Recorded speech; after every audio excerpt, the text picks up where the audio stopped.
السلام علیکم دوستو، آج کی کہانی کا نام ہے اچھائی کا چراغ۔ ایک چھوٹے سے گاؤں میں رحمت خان نام کا ایک بزرگ رہتا تھا۔ وہ نیک دل، ایماندار اور دوسروں کی مدد کرنے والا شخص تھا۔ گاؤں کے سب لوگ اس کی عزت کرتے تھے کیونکہ اس نے ہمیشہ دوسروں کی بھلائی کے لیے کام کیا۔ رحمت خان کی ایک چھوٹی سی دکان تھی جہاں وہ روزمرہ کی ضروری اشیاء بیچتا تھا۔ اس کا اصول تھا کہ کبھی کسی سے زیادہ منافع نہ لے اور جو غریب ہو اسے ادھار پر بھی چیزیں دے دیا کرے۔ گاؤں کے بہت سے لوگ اس کے احسان مند تھے کیونکہ وہ ضرورت کے وقت کسی کو خالی ہاتھ نہیں بھیجتا تھا۔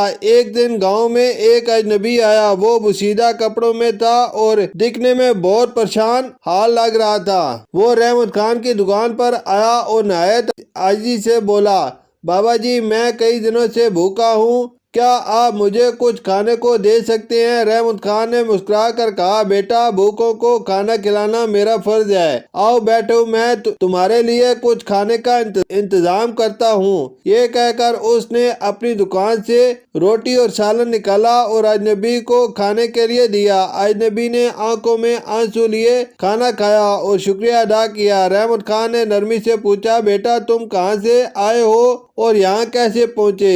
اجنبی نے جواب دیا، میرا نام علی ہے، میں ایک دوسرے گاؤں سے آیا ہوں، میرا گھر جل گیا اور میری زمین بھی ظالموں نے چھین لی، میں بے سہارا ہوں اور کام کی تلاش میں ہوں۔ رحمت خان نے سوچا کہ یہ شخص واقعی ضرورت مند ہے اور اسے مدد کی ضرورت ہے۔ اس نے علی کو اپنی دکان میں کام دینے کا فیصلہ کیا تاکہ وہ عزت کے ساتھ روزی کما سکے۔ علی نے دکان پر کام شروع کر دیا اور رحمت خان کے اعتماد پر پورا اترنے لگا۔ وہ ایمانداری اور محنت سے کام کرتا تھا۔ کچھ مہینے گزر گئے اور علی نے دکان کی ہر چیز کو سمجھ لیا۔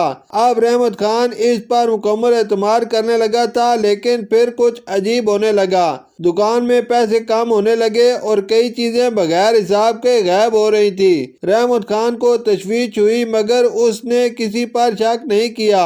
ایک دن رات کو جب وہ حساب کتاب کر رہا تھا کہ اسے اندازہ ہوا کہ کئی دنوں سے نقصان ہو رہا ہے۔ وہ حیران تھا کہ آخر یہ سب کیسے ہو رہا ہے۔ رحمت خان نے ایک ترکیب سوچی۔ اگلی رات اس نے دکان میں چھپ کر دیکھنے کا فیصلہ کیا۔ جیسے ہی رات ہوئی اور دکان بند ہوئی، علی نے آہستہ سے دروازہ کھولا اور سامان نکالنے لگا۔ یہ دیکھ کر رحمت خان کا دل ٹوٹ گیا۔ وہ چپ چاپ کھڑا رہا اور صبح ہونے کا انتظار کیا۔ جب علی حسب معمول دکان پر آیا تو رحمت خان نے اسے پیار سے بلایا اور کہا، بیٹا، میں تمہیں ایک کہانی سنانا چاہتا ہوں۔ علی حیران ہوا مگر خاموش بیٹھ گیا۔ رحمت خان نے کہنا شروع کیا، ایک دفعہ کا ذکر ہے کہ ایک کسان کے پاس ایک چھوٹا سا چراغ تھا۔ وہ چراغ ہمیشہ روشنی دیتا تھا اور گاؤں والوں کی مدد کرتا تھا، لیکن ایک دن ایک چور آیا اور اس چراغ کو چرانے کی کوشش کی۔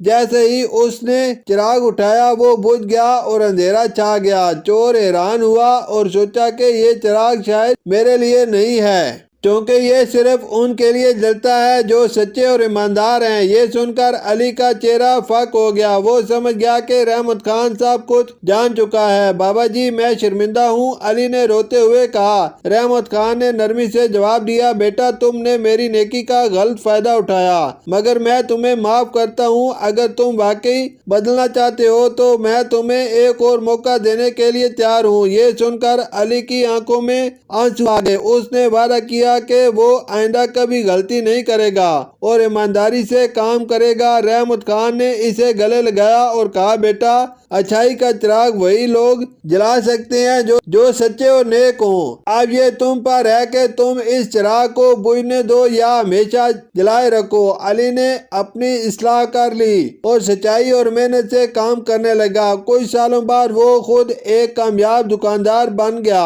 اور ہمیشہ دوسروں کی مدد کرتا رہا۔ رحمت خان کا دیا ہوا نیکی کا چراغ اب علی کے دل میں جل رہا تھا اور وہ بھی دوسروں کی زندگیوں میں روشنی بانٹنے لگا۔ شکریہ۔